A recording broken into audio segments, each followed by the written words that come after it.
안녕하세요. 오늘 우리는 인류 역사상 가장 많은 수의 여성, 특히 처녀와 관계를 가졌다고 알려진 남성들의 삶과 그 주장들을 심도 깊게 탐구해 보려고 합니다. 이 주제는 매우 민감하고 논쟁의 여지가 많으며 그만큼 정확한 기록을 찾아내기가 극히 어렵다는 특성을 지닙니다. 성관계 횟수라는 것은 본질적으로 개인의 지극히 사적인 영역에 속하는 것이며 따라서 우리가 접하는 대부분의 정보는 개인의 증언이나 주변 사람들의 추정에 강하게 의존하고 있습니다. 더욱이 처녀라는 단어의 정의 자체가 시대와 문화 그리고 개인의 가치관에 따라 유동적으로 해석될 수 있다는 점 또한 우리가 간과해서는 안 될 중요한 요소입니다. 우리는 이러한 복합적인 상황 속에서 가능한 한 객관적인 시각을 유지하며 알려진 사례들을 비판적으로 살펴보고 그 이면에 숨겨진 사회적, 문화적, 심리적 맥락을 다각적으로 조명해 보고자 합니다. 준비되셨다면 인간의 성과 사회적 기록, 그리고 그 경계에 놓인 미스터리 속으로 함께 깊이 탐험해 보시겠습니다. 첫 번째로 우리의 시선을 사로잡을 인물은 농구 코트의 전설이자 한 시대를 풍미했던 슈퍼스타 NBA 농구 선수 윌트 챔벌린입니다. 그는 농구 코트 위에서 보여준 압도적인 신체 능력과 경이로운 기록들, 예를 들어 단일 경기 100득점과 같은 전무후무한 업적들로 역사에 이름을 새겼습니다.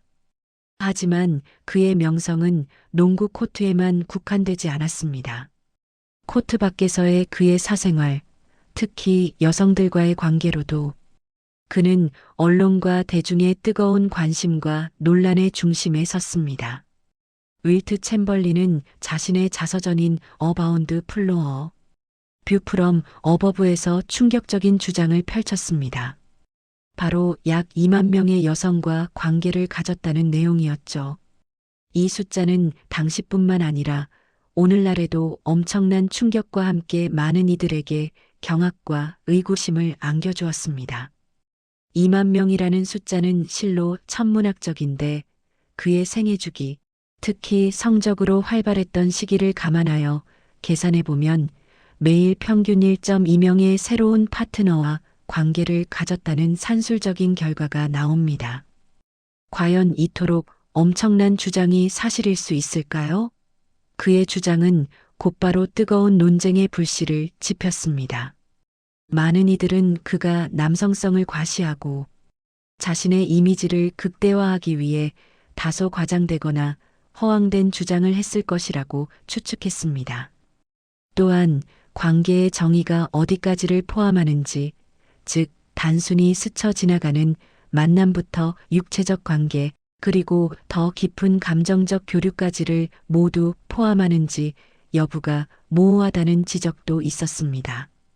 그의 주장이 단순히 하룻밤의 만남만을 의미하는 것이었다 해도 그 횟수는 여전히 상상을 초월하는 수준입니다.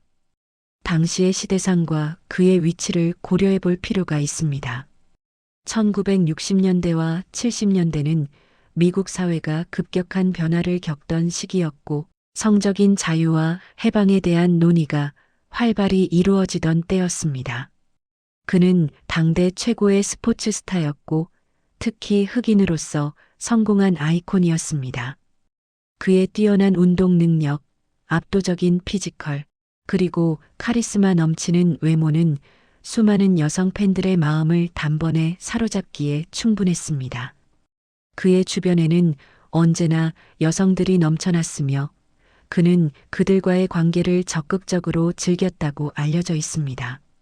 하지만 2만 명이라는 숫자는 단순한 인기나 명성을 넘어선 거의 인간적으로 불가능에 가까운 수치로 여겨지는 것이 일반적인 견해입니다. 심지어 그의 가까운 친구들이나 팀 동료들조차도 그 숫자에 대해 회의적인 반응을 보였습니다.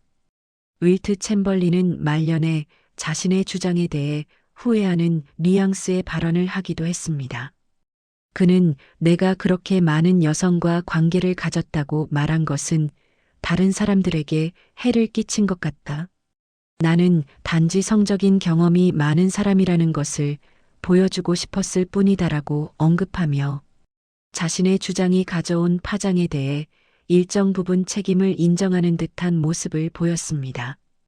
그럼에도 불구하고 윌트 챔벌린의 주장은 역사상 가장 많은 여성과 관계를 가졌다고 알려진 인물 중 하나로 그를 각인시키는데 강력한 영향을 미쳤습니다.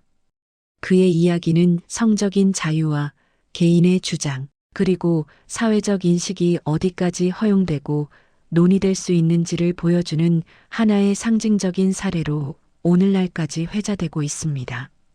그의 삶은 스포츠 영웅으로서의 업적뿐만 아니라 성적인 논란의 중심에 서 있었던 한 인간의 복합적인 모습을 보여주는 거울과도 같습니다. 그의 주장이 사실이든 과장이든 그는 성적인 문제에 대한 대중의 관심을 촉발하고 다양한 논의를 불러일으킨 인물임에는 틀림없습니다. 다음으로 우리의 시선을 돌려볼 인물은 포르노 산업의 전설적인 스타 존 홈즈입니다. 그는 1970년대와 80년대 포르노 황금기를 상징하는 아이콘으로 특유의 거대한 신체적 특징 덕분에 존 더 웅거잔 더 원더라는 별명으로 불리며 전 세계적인 명성을 얻었습니다. 존 홈즈는 약 1만 4천 명의 파트너와 관계를 가졌다고 추정됩니다. 이 숫자는 그가 주연으로 출연했던 2200편 이상의 포르노 영화에서 만났던 수많은 여배우들과의 관계뿐만 아니라 그의 복잡하고 문란했던 사생활에서 가졌던 관계들을 모두 합산한 수치입니다. 존 홈즈의 사례는 앞서 살펴본 윌트 챔벌린과는 또 다른 맥락에서 접근하고 이해해야 합니다. 그의 삶은 직업의 특성상 성적인 관계로 둘러싸여 있었다고 해도 과언이 아닙니다. 포르노 배우로서 그는 수많은 여성들과의 성적인 장면을 촬영해야 했고 이는 곧 그의 일상이었습니다. 물론 포르노 연기라고 할지라도 실제적인 육체적 접촉과 관계가 수반되었음은 부인할 수 없는 사실입니다. 그의 연기는 현실과 허구의 경계가 모호한 지점에서 이루어졌고 이는 그의 파트너 수를 비약적으로 늘리는데 결정적인 요인이 되었습니다. 하지만 존 홈즈의 삶은 화려함 뒤에 가려진 어두운 그림자도 짙게 드리워져 있었습니다. 그는 극심한 약물 중독에 시달렸고 범죄 조직과의 연루설, 그리고 심각한 재정난 등 끊이지 않는 문제들로 힘든 시간을 보냈습니다. 결국 그는 1988년 에이즈 합병증으로 인해 43세라는 비교적 젊은 나이에 세상을 떠났습니다. 그의 이야기는 단순한 성관계 횟수라는 표면적인 사실을 넘어 포르노 산업의 어두운 이면과 개인의 삶에 미치는 파괴적인 영향, 그리고 성적인 자유와 문란함이 가져올 수 있는 비극적인 결과를 동시에 보여주는 경고의 메시지를 담고 있습니다. 1만 4천 명이라는 숫자는 그의 직업적 특성과 극도로 복잡하고 불안정했던 사생활이 비극적으로 얽혀 만들어진 결과로 볼 수 있습니다. 그의 삶은 성적인 과시가 때로는 자기 파괴적인 결과를 초래할 수 있다는 점을 극명하게 보여줍니다. 그는 성적인 대담함으로 유명세를 얻었지만 그 명성은 결국 그의 삶을 갉아먹는 독이 되고 말았습니다. 존 홈즈의 사례는 성적인 기록을 논할 때 단순히 숫자에만 매몰될 것이 아니라 그 기록이 탄생하게 된 배경과 그로 인해 파생된 한 인간의 삶의 궤적을 함께 살펴보아야 함을 일깨워줍니다. 그의 이야기는 포르노 산업의 본질과 그 속에서 살아가는 인간의 나약함, 그리고 끊임없이 유혹하는 쾌락의 이면을 성찰하게 합니다. 하지만 윌트 챔벌린과 존 홈즈의 주장은 모두 개인의 증언이나 추정에 불과하며 이를 객관적으로 검증할 수 있는 신뢰할 만한 방법은 사실상 존재하지 않습니다. 이들의 사례는 검증된 기록이라기보다는 개인의 강력한 주장에 가깝다고 보는 것이 타당합니다. 이러한 주장들은 당대의 사회적 통념과 맞물려 대중의 상상력을 자극하고 수많은 이야기들을 만들어냈지만 역사적 사실로서의 엄밀한 증명은 부족한 것이 현실입니다. 다음으로 우리의 관심사를 돌려볼 인물은 세계적인 성인 잡지 플레이보이의 창립자이자 현대 성문화에 지대한 영향을 미친 사업가 휴 해프너입니다.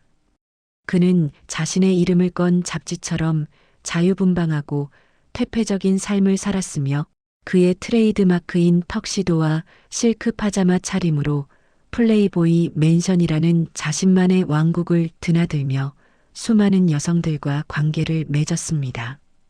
휴 해프너는 직접적으로 1000명 이상의 여성과 관계를 가졌다고 언급했습니다. 하지만 그는 이 숫자에 대한 구체적인 증명이나 상세한 설명을 덧붙이는 것을 꺼렸습니다. 그는 정확히 몇 명인지 어떻게 알겠느냐고 반문하며 자신의 성생활이 숫자로 헤아릴 수 없는 복잡하고 다층적인 관계들의 연속이었음을 암시했습니다. 이는 아마도 그의 삶의 방식 자체가 단순히 육체적 관계를 넘어선 복합적인 교류와 경험들로 가득했기 때문일 것입니다. 휴 해프너의 삶은 그 자체가 성적인 자유와 해방을 표방하는 플레이보이의 철학을 고스란히 구현한 것이었습니다. 그는 끊임없이 젊고 아름다운 여성들을 자신의 맨션으로 초대했고 그들과 함께 호화로운 파티를 즐기며 당시로서는 파격적인 라이프 스타일을 영위했습니다. 그의 집은 항상 플레이메이트라고 불리는 여성들로 북적였고 그는 그들을 자신의 삶의 일부이자 자신의 성적인 이상향을 구현하는 존재로 여겼습니다. 이러한 그의 삶의 방식은 플레이보이 브랜드 이미지와도 밀접하게 연결되어 플레이보이 라이프 스타일이라는 신조어를 탄생시키기도 했습니다. 1000명이라는 숫자가 과연 그의 실제 성 파트너 수와 정확히 일치하는지 여부를 떠나 휴 해프너는 현대 사회에서 성적인 자유와 해방, 그리고 때로는 논란의 여지가 있는 남성적 판타지를 상징하는 인물 중 한 명으로 강력하게 기억될 것입니다. 그의 이야기는 특정 시대와 문화적 배경 속에서 막대한 부와 권력을 가진 남성이 누릴 수 있었던 극단적인 형태의 성적인 자유와 그로부터 파생된 사회적 영향력을 여실히 보여주는 단면입니다. 그는 성적인 금기가 점차 허물어지던 시기에 그러한 변화의 최전선에 서서 자신의 삶을 통해 새로운 성문화를 제안하고 실험했던 인물로 평가될 수 있습니다. 그의 삶은 찬사와 비판을 동시에 받았지만 그가 현대인의 성적 인식과 문화에 미친 영향력은 부인할 수 없습니다. 물론 이들 외에도 수많은 유명 인사들이 비슷한 주장을 펼치거나 루머에 휩싸인 바 있습니다. 예를 들어 할리우드의 전설적인 배우 잭 니콜슨, 영국의 유명 음악 프로듀서이자 TV 스타인 사이먼 코엘, 그리고 또 다른 NBA 농구 스타인 데니스 로드먼 등이 2000명 이상의 파트너와 관계를 가졌다고 주장하거나 그러한 주장이 대중매체를 통해 제기된 바 있습니다. 하지만 이들 역시 구체적인 증거나 객관적으로 검증 가능한 자료 없이 대부분 개인의 자서전, 인터뷰 혹은 단순한 소문이나 과장된 진술에 의존하고 있는 것이 현실입니다. 이러한 주장들은 대중의 호기심을 강력하게 자극하고 연예 가십거리로서는 충분한 가치를 가지지만 역사적 사실로서의 엄밀한 신뢰도를 부여하기에는 한계가 명확합니다. 이는 성적인 영역에 대한 기록이 본질적으로 사적이며 그 진위를 객관적으로 증명하기 어렵다는 점을 다시 한번 상기시켜 줍니다. 그렇다면 남성들만의 이야기가 아닌 여성의 경우는 어떨까요?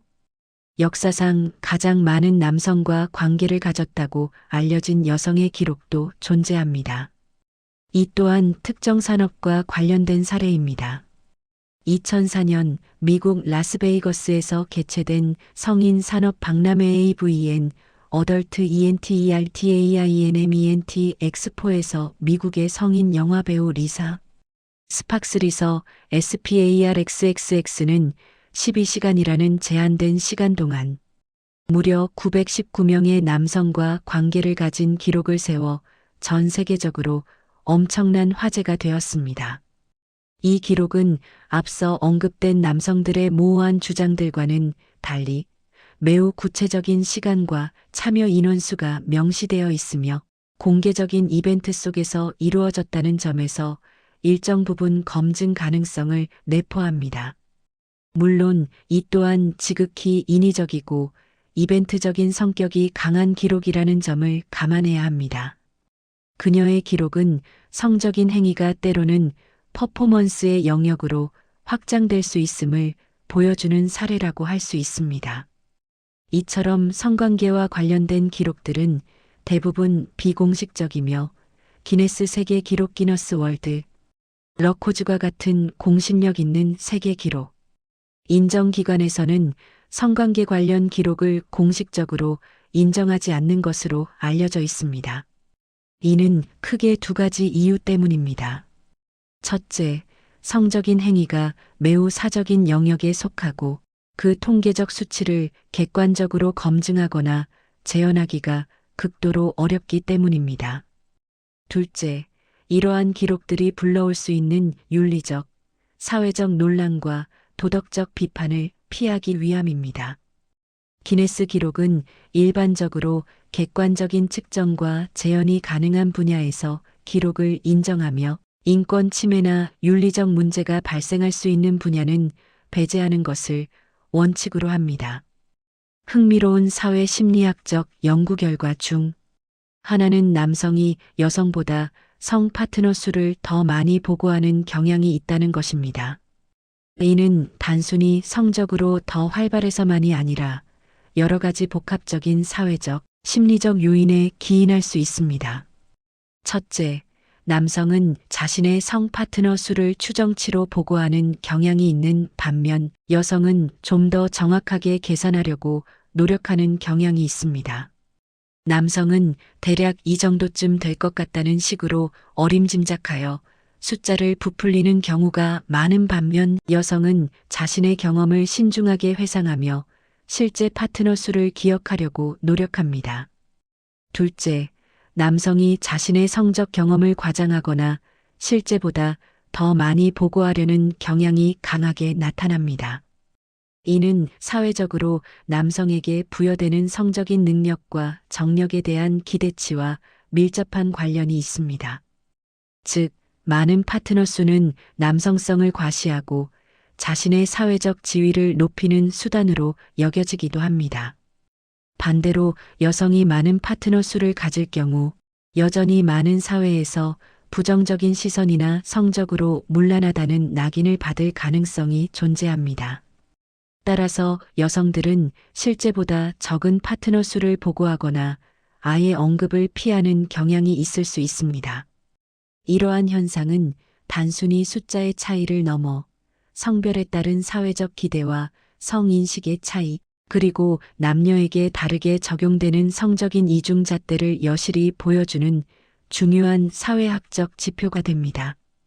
또한 우리가 이 모든 논의의 핵심 용어로 사용하고 있는 처녀라는 용어의 의미도 시대와 문화적 맥락에 따라 계속해서 변화하고 재해석되어 왔다는 점을 인식해야 합니다. 과거, 특히 봉건 사회에서는 처녀성이 여성의 순결과 정절을 상징하는 지극히 중요하고 엄격한 개념이었으며 이는 여성의 사회적 지위와 결혼에도 결정적인 영향을 미쳤습니다. 하지만 현대 사회에서는 개인의 성적인 자유와 선택이 존중받는 분위기 속에서 처녀성이 갖는 전통적인 의미가 많이 퇴색되었고 개인의 가치관에 따라 유연하게 해석되거나 아예 중요하게 여기지 않는 경향도 강해지고 있습니다. 역사적으로 볼 때 고대 로마 시대에는 매춘이 합법적이었고 귀족 남성들이 여러 명의 여성과 관계를 맺는 것이 자연스럽고 심지어 사회적으로 용인되는 일이었습니다. 당시의 성풍습은 오늘날의 기준으로는 상상하기 어려울 정도로 자유분방했으며 일부다 처제나 다양한 형태의 혼외 관계가 폭넓게 존재했습니다. 동양의 사례를 보면 조선시대 양반들의 성생활은 겉으로는 엄격한 유교적 규범과 도덕률에 얽매여 있는 것처럼 보였지만 실제로는 다양한 방식으로 자신의 성적인 욕망을 충족시키려 했습니다. 정실 부인 외에 여러 명의 첩을 두거나 기생과의 관계를 통해 성적인 만족을 추구하는 것이 암묵적으로 용인되기도 했습니다. 이러한 사례들은 각 시대와 문화권에서 성적인 관계의 양상이 얼마나 다양하게 나타났으며 우리가 오늘날 이해하는 관계의 개념과는 사뭇 다른 방식으로 해석되고 실천되었음을 명확히 보여줍니다. 중요한 것은 이러한 역사적, 사회적 사례들을 통해 성적인 자유의 범위, 개인의 성적인 주장과 과시, 그리고 그것들을 바라보는 사회적 인식과 도덕적 가치관이 어떻게 상호작용하며 진화해 왔는지를 폭넓게 이해하는 것입니다. 오늘 우리는 역사상 가장 많은 수의 여성과 관계를 가졌다고 알려진 남성들의 삶과 그들의 주장에 대해 깊이 있게 탐구해 보았습니다. 윌트 챔벌린의 2만 명 주장, 존 홈즈의 1만 4천 명 추정, 그리고 휴 해프너의 1000명 이상 발언에 이르기까지 이 모든 이야기는 대부분 개인의 직접적인 증언이나 주변 사람들의 추정에 강력하게 의존하며 객관적이고 과학적인 검증이 어렵다는 공통점을 가지고 있습니다. 하지만 이들의 이야기는 단순히 숫자에만 국한되지 않습니다. 각 시대의 사회적 분위기, 성에 대한 인식, 그리고 특정 인물들이 가졌던 영향력과 명성이 복합적으로 작용하여 만들어진 결과물이며 현대 사회에서 성적인 이슈와 관련된 다양한 논의를 촉발하는 흥미로운 단면을 제공합니다. 성적인 관계에 대한 기록은 그 본질상 지극히 사적인 영역에 속하기 때문에 그 진위 여부를 명확하게 가리고 공신력 있게 증명하기는 매우 어렵습니다. 하지만 이러한 주장들이 우리에게 던지는 질문들은 결코 가볍지 않습니다. 성적인 자유와 개인의 선택은 어디까지 허용될 수 있는가? 한 개인의 성적인 주장은 사회적으로 어디까지 신뢰받을 수 있는가? 그리고 사회는 성적인 행위와 그로부터 파생되는 다양한 문제들에 대해 어떤 시선과 가치관으로 바라보고 판단해야 하는가? 이러한 질문들은 비단 과거의 인물들에게만 해당되는 것이 아니라 오늘날 우리 사회가 직면하고 있는 복잡한 성적 논의의 한 부분이라고 할 수 있습니다. 오늘 우리가 살펴본 이야기들이 시청자 여러분께 단순한 호기심 충족을 넘어 인간의 성과 사회, 그리고 윤리적 가치에 대한 깊이 있는 성찰과 토론을 이끌어내는 계기가 되기를 진심으로 바랍니다. 다음 시간에도 더욱 흥미롭고 유익한 주제로 다시 찾아뵙겠습니다. 시청해 주셔서 감사합니다. 여러분의 지속적인 관심과 참여를 부탁드립니다.